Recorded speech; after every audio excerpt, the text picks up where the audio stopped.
ఈ రోజు దిండి మండల కేంద్రంలో కరెంటు సమస్య పరిష్కారానికి జాతీయ రహదారిపై డిండి గ్రామ యువకులు ప్రజలు భారీ ఎత్తున రాస్తారోకో నిర్వహించడం జరిగింది. ఈ సందర్భంగా వాహనదారులకు తీవ్ర ఇబ్బందులు కావడం జరిగింది.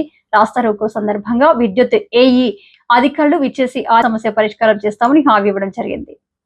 ఆందోళనకారులు ఆదివారం వరకు సమస్య పరిష్కారం కాకపోతే మళ్లీ ఉద్యమ కార్యాచరణ రూపొందించి డిండి బంద్కు పిలుపునిచ్చి సోమవారం రోజు తీవ్ర ఆందోళన చేస్తామని అధికారులకు హెచ్చరించారు. ఈ సందర్భంగా స్థానిక ఎస్ఐ రాజు ఆందోళనకారులను పక్కకు జరిపి రహదారిని క్లియర్ చేయడం జరిగింది. ఈ కార్యక్రమంలో డిండి గ్రామ ప్రజలు పెద్ద ఎత్తున యువకులు పాల్గొన్నారు.